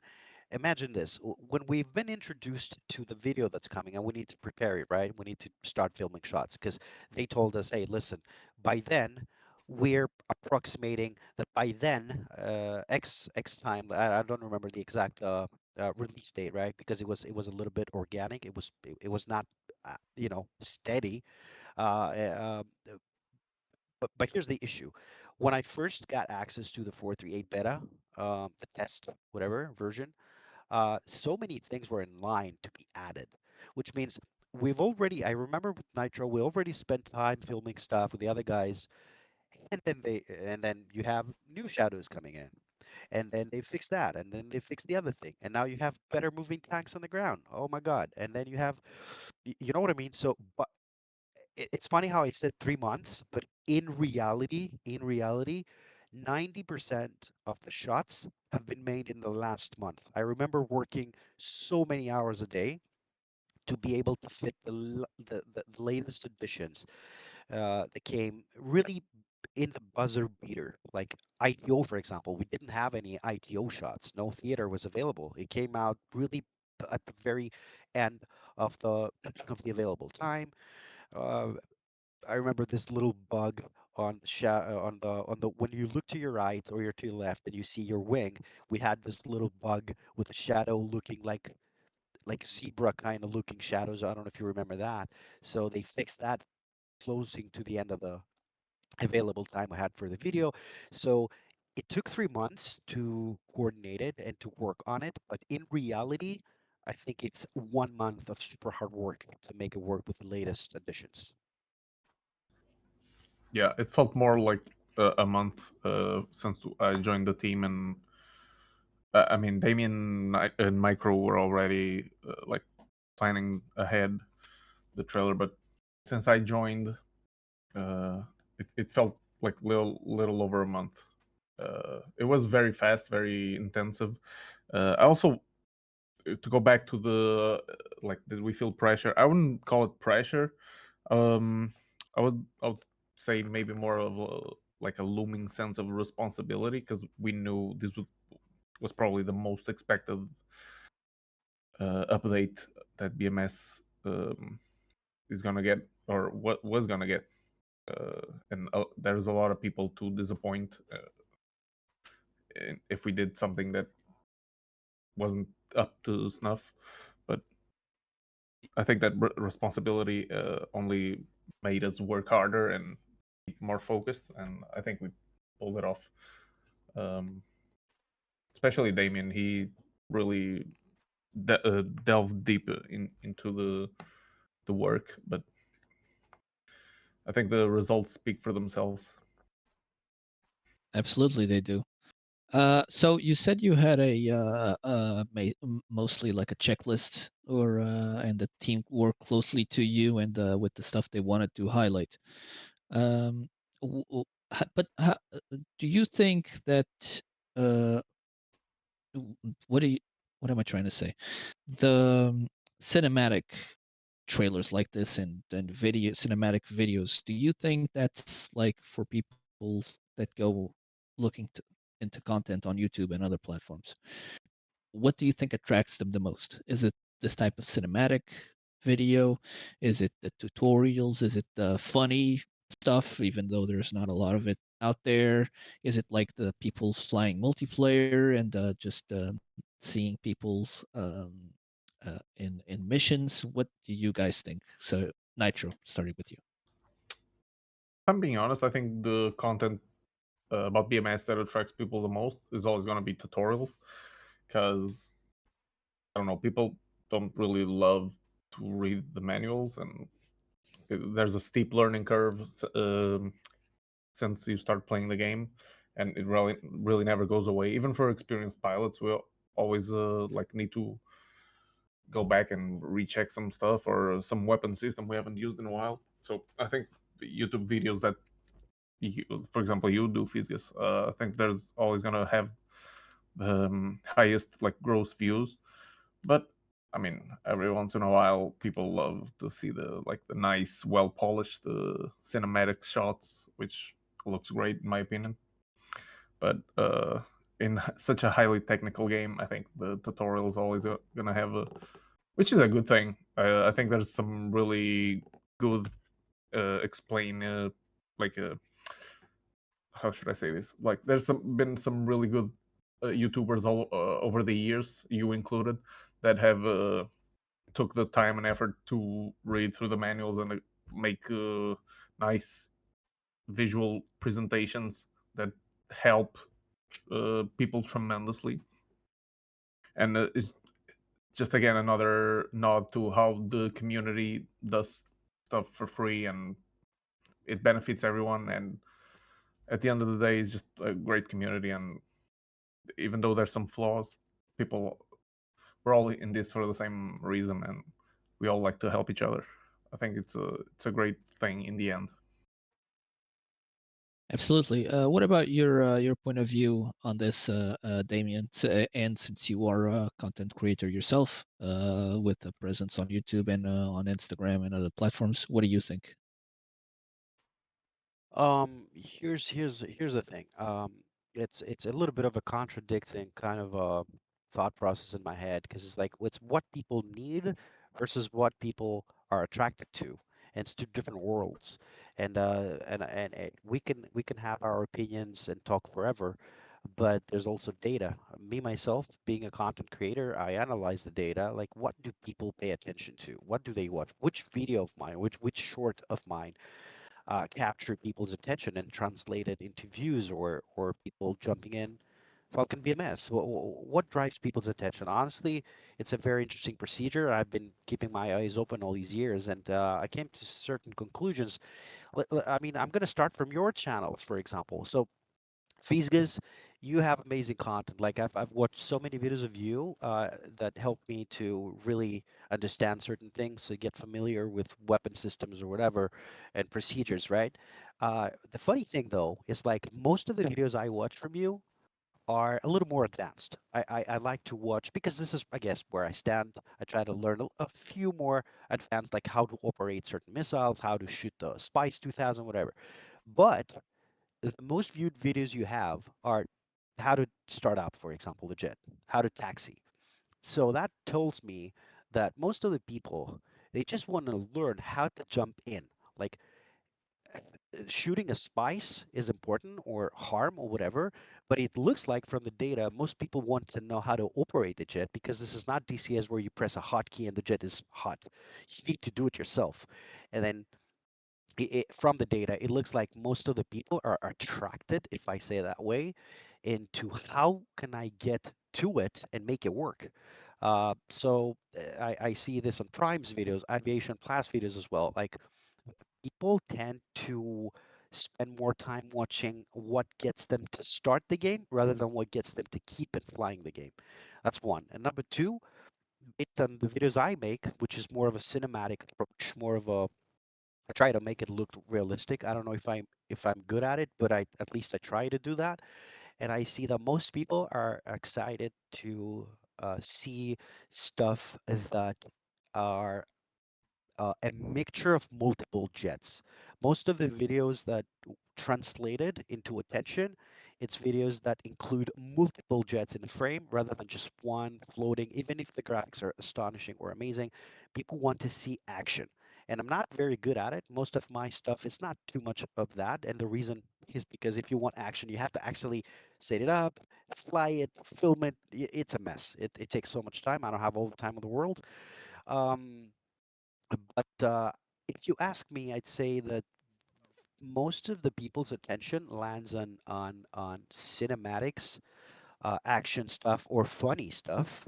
Watching content from Tricker or other DCS and BMS creators. I see that when they do little funny things or little action crazy things, kind of draws people attention. If you go too realistic, people kind of be like, yeah, I'm not sure. 2,000 views, 3,000 views, 4,000 views. But I think it's a mixture of everything. And then it's also what do you try to do? Like, what are you trying to do? If you want to inform people and keep them educated to some degree, then you have to expect that big portion of attention goes out of the window.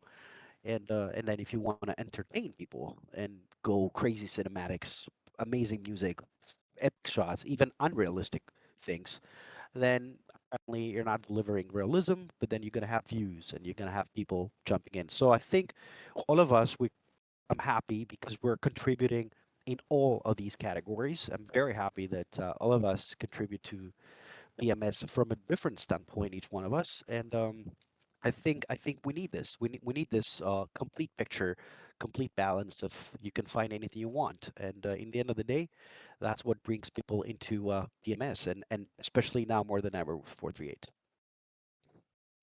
Yeah, with that, there's you really did hit the nail on the head there with the different filters and people wanting different things, and they either want realistic things, they want cinematic things, or they want tutorial things, and all those have a certain amount of cut of the pie of everyone.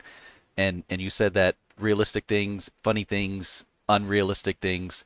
So there are some videos on YouTube who they create videos of like um, F-16 versus F-22, 14 F-22s versus 25 F-16s. Like they create these scenarios that may or may not be realistic, but that's the opening up of the amount of views that you get because there are more people who are watching that are just random people. So you have janitors, you have people who doctors and dentists and like people who drive cars, like they watch these videos because they want to see an F-16 versus 14 F-22s. They just want to see it. However, when you have a tutorial of F-16 in Falcon BMS, you're not going to have the outside people who aren't in the community of simulators to be able to watch that because it's a specific thing about how to start up an F-16. But like I said, if you have F-16 versus F-22 and all that stuff, you have people outside of the simulators who are actually watching that, which explodes the amount of reach that they have for that specific video. So it's a very fine line between all those different things because tutorials are going to get new people in, and it's going to continue to be watched. And you have cinematic things who are also going to get more people in, and it's going to continue to be watched. But if you have these 2 hour long videos that of a red flag of some sort, you're not going to have continuously people watching it because it gets lost in in the ether or whatever. It just gets lost, and plus people don't like 2 hour videos, so they immediately don't watch it. So it's all these different factors that come into play when it comes to making videos and and and making the video easier for people to watch. But chapters does help when it's a long video. But yeah, you hit the nail right on the head when it comes to the different aspects and part of the pie that people want to watch videos for their specific reason. True, true. It's a niche category. It's a niche category. Being into.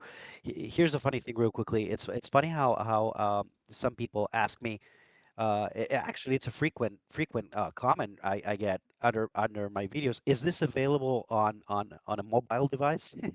Yeah, yep. It's funny. It's funny when they ask me that, because like, but I understand it. It shows a demographic. There are people who they just take things lighter than we do, and that's okay. It should be that way. But then again, you have War Thunder, you have DCS. I think DCS is extremely noob friendly, um, And it's and it can marketed. give you. Right. Yeah. Yeah.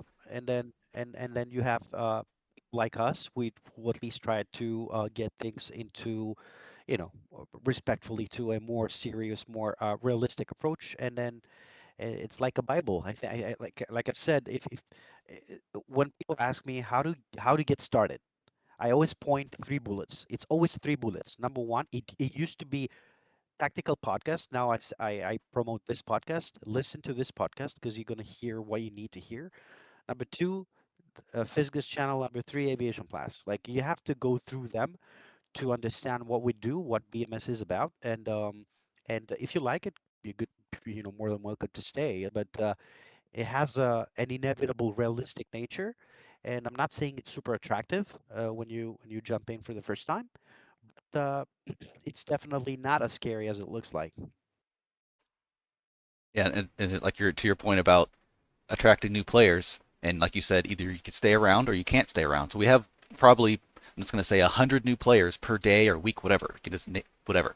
So you have 100 players. Wow. I would say about, my opinion, I would say about 70% of them leave within the first like couple months. Like you have a 70% turnover rate. Like only 30% ones actually stay. That the 70% may stay for longer than, I would say within a year, at least 70% of them are gone because of whatever reason that they have it. Either they don't have the time for it, or they don't have they only have a controller, or they have a mouse and keyboard, or they're not interested, or like whatever the reason may have you. But I would say in my opinion, 70% are just gone and don't play constantly. They may play once a month or something, but that's not even in the community if you only play once a month. So the like you said, with the learning curve is super steep, and not everyone has the time and effort and basically the passion to be able to continue that learning curve. So that's another thing that comes with BMS and any flight sim. DCS has it, Microsoft Flight Sim has it, War Thunder has it, but they may or may not have more more people stay because of whatever reason for that specific simulator. And honestly, I think that's also, from my point of view at least, it's also a good thing. I know some people hate me for saying this, but that's okay. We don't have to agree on anything, but I think it works as a filter, because in the end of the day, if you try to um, do certain things in certain way, and if you want to fly with people that you don't know, this is when it comes to play. Like, when you set up, I'm sure you guys know it better than me, but when you join a multiplayer, let's say, flight with 20 people that you only know two of them, and the rest 18 people, it's just randomers, there's this hidden confidence that that they know what they're doing, because it's BMS.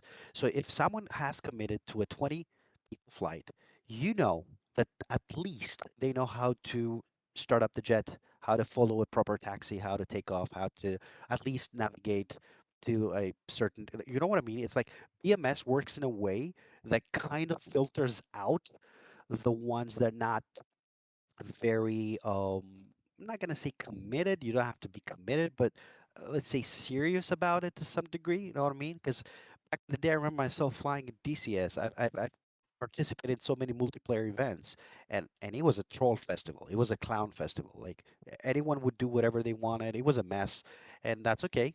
Some people like that, but when it comes to BMS, I think it works as a filter, because when someone doesn't have the patience to read a few documents or to spend some time listening to a podcast or watch a couple tutorials, it means he's not ready. He's not ready for this. But those who do, those who pass through this, you know you can have a proper fly with them, even if you don't know them.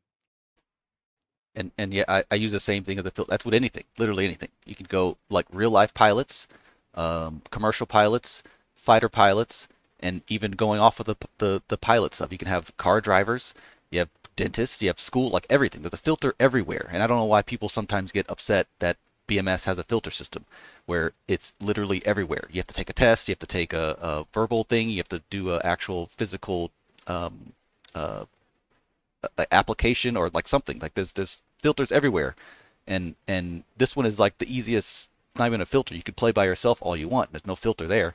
But when you get into multiplayer and playing with other people, like you said, there's a certain expectation that people want for the players, because you don't have time to teach someone how to do a basic BVR timeline when you're actually literally trying to fight a fulcrum. Like you can't do that. You need to have that baseline knowledge before we get into the situation. Correct. Exactly. Exactly. All right, yeah, we kind of went on the tangent there, and we'll talk about that later on. But let's go back. Let's talk about NitroViper. So, did you say you created music, and you create music for BMS and you do it from scratch? Oh, hey, yeah. All my music is created from scratch. No AI, no anything of the sort. I'm very old school about it. I'm a guitar player, and I also play a little piano, and I love to mess around with synths and all kinds of stuff. Uh, I also like compose a lot of different genres. Um, I just I like music overall. I don't specialize on anything specific, even though metal is kind of more my style. But I honestly I just love music in general, from blues to rock to metal to progressive, whatever. I love everything. Um, but in addition to the 38 soundtrack for the trailer, I was also tasked by the team to create some music for shorts that we're gonna distribute on the Benchmark Sims YouTube page to hopefully bring some light on the new 38 update. But I was so inspired and had a lot of not time, but I was like the whole music process and creative process was going so well.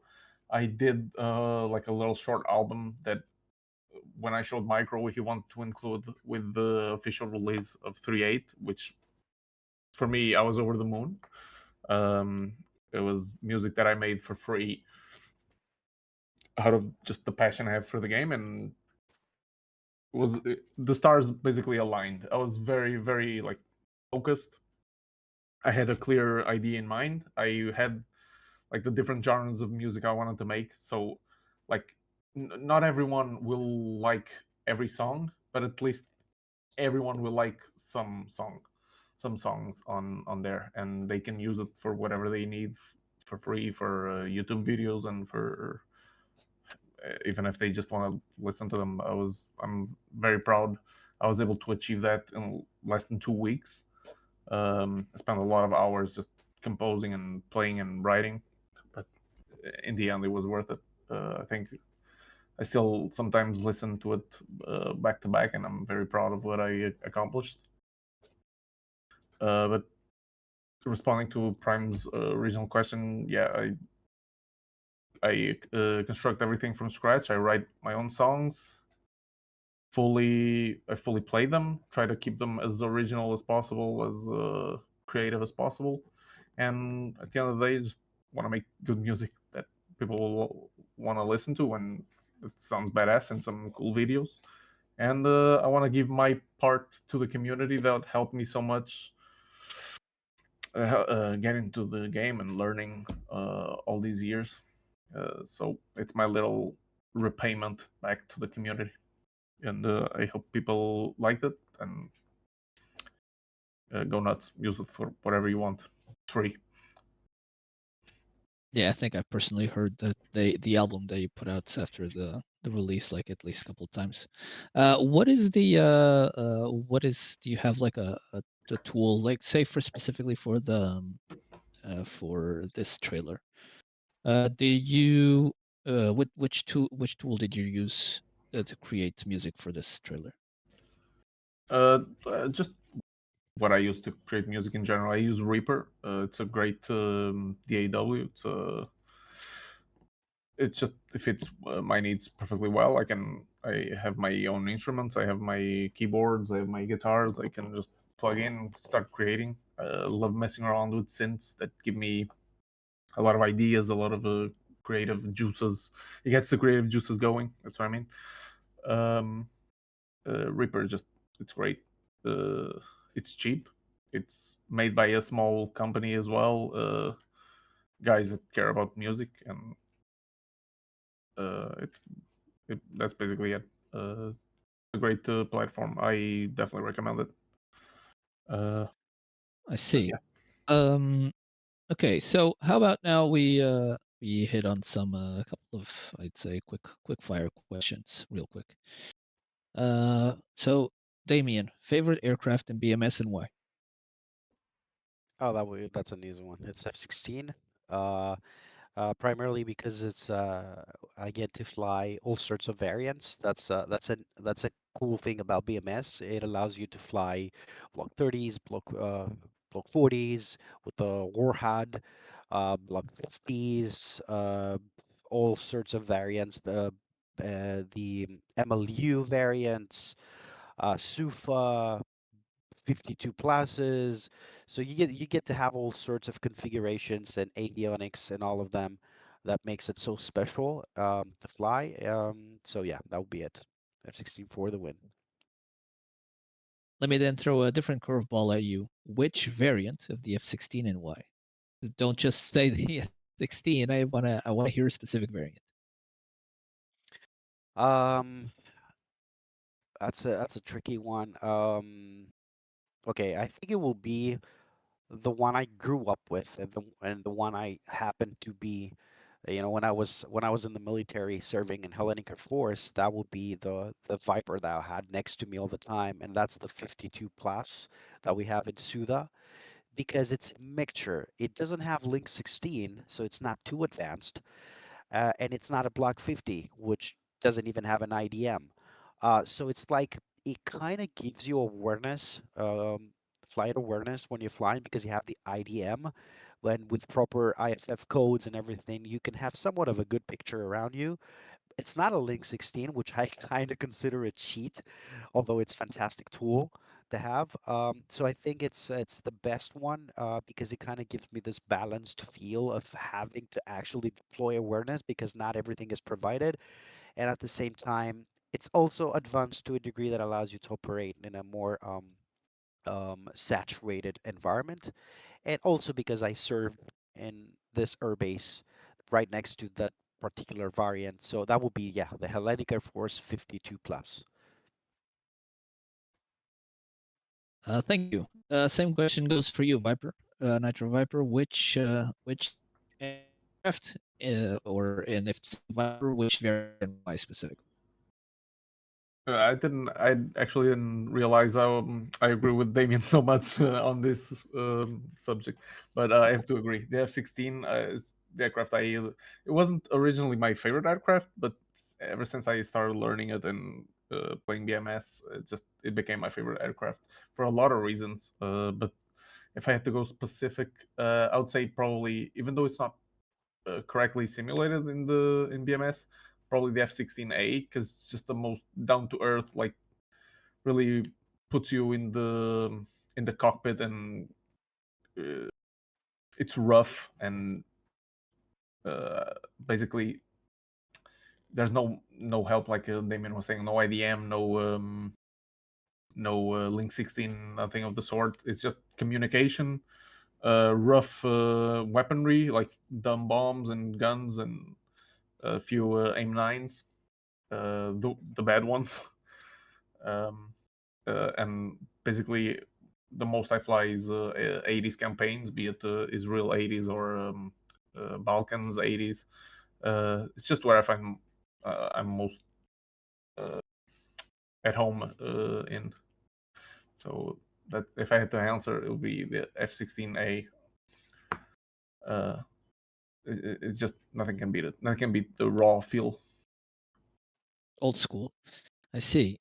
So next question: if you guys could make a trailer for a specific theater, or for any theater in BMS, which one would it be?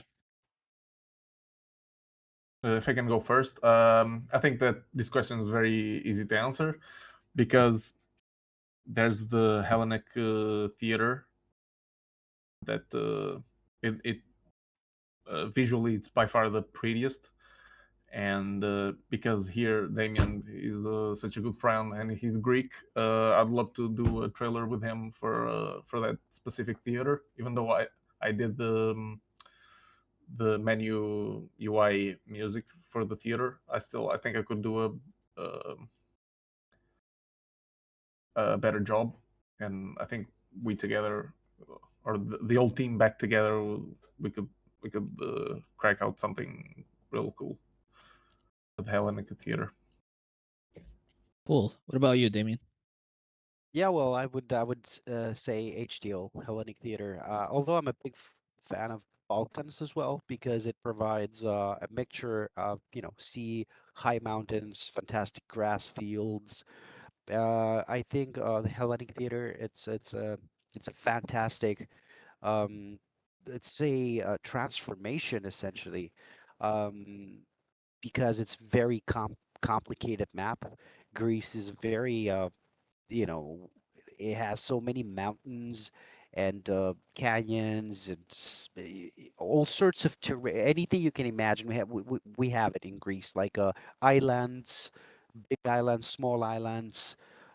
It's such an interesting terrain, j- from a geographical standpoint and also from a graphic standpoint. I think the guys pulled it off fantastically. The Greek team, they designed a gorgeous theater, and these small additions, they've added some sort of civil aircrafts around, or some ferries, ships. It's especially me being from being Greek. I've even honestly, I've even found my village in Crete. Honestly, the exact same roads are there, so it hits my emotions it makes me feel like I can't believe I fly this thing in BMS. I can't believe this is real. Yeah, I would say HDO for sure. Okay. Thanks for that. For I guess starting with Damien now, I would like from each of you to describe come up with one word to describe working on this project together. With one word, okay, if it had to be one word, I feel the need to include everyone. So I'm gonna go with compatibility, because I think everyone is so good at what they do, so talented to the point I could trust them with blind eyes. You ask for Nitro music, the next day with perfect accuracy delivers the music. It's not going to be, hey, choose one of these 10 songs. It will be one, and it will work. So that dead accuracy, it's fantastic to have. The communication skills from all of them are fantastic. It's almost like we're friends in real life. Mustard again is extremely talented when it comes to understanding what he has to deal with, and the presentation skills of forming perfect texting and typography, and he gets the vibe right away. Micro the same. So yeah, compatibility. If I had to See, choose Nitro. one word, I think I would say teamwork. It's within the same realm of what Damien just told you. I think we did. It was kind of a happy accident. Like we all have the kind of the same work ethics. We're all very working hard, and we're very specific on our needs and our goals. And I think that's something that definitely facilitated the compatibility of all of us. And I honestly couldn't ask for a better team. Um, yeah, I think that's pretty much it. Teamwork. I think that's what it boiled down to. All right, cool. Thanks, guys. I think we're pretty much wrapping up here now. Beautiful stuff. Yep. Thanks. Thank everyone for joining. Some great conversations here. Like I always say, leave comments down in the comments below for questions. We're also on Spotify, and I do appreciate everyone. Do you guys have any last things for the viewers or the listeners here, Damien? Yeah, again, thank you guys for having us. I think it was a great conversation. Really enjoyed it. Great topics. It's funny how you can't think that talking about the video or it's a thing, but it turns out it is, and there's so many topics that we talked about and provided a lot of value for people watching, because there are people out there who want to try BMS or try to film videos with BMS. I hope we kind of help them and encourage them to try. Keep listening to this podcast, you people, and I think there's a lot of beautiful things are coming in the world of Falcon BMS. So we're going to be more than excited to deliver the highest quality as always. And yeah, again, thanks everyone for having us here. It was a blast. Nitro? Yep. I also want to thank you guys for inviting us over here. It's like just see, I'm so excited I can't even talk. It's what Damien just said. It seems like such a small part that we played, but it is part of the conversation. And I want to thank you guys, you and Fisga specifically, because you guys have a great podcast. I love listening to it. I never thought I'd actually be here, but I'm glad I am. And I also want to give a shout out to Mustard because he couldn't be here, but we feel he's part of the team just like me and Damien, and we want to. I'm sure he shares a lot of the sentiments we talked about. I also want to thank Damien, and by the way, I also want to shout out to Micro because he's definitely the head of our team, and he's definitely a big part of like keeping a leash on all of us and making us cohesive. And we love him. Just yeah, that's it. That's pretty much it. Thank you, guys. Yep. Anything from you, Fiscus? No, I just wanted to thank both Damien and NitroViper for coming along. Again, sorry that we couldn't have Mustard as well on here. Like we said before, he had a real life commitment come up last minute. But I hope we have an opportunity to have him on in another occasion in the future. And thank you all for listening. See you next time. Alrighty then. Thanks everyone for listening. Hopefully you liked it, and I'll see you in the next one. See ya.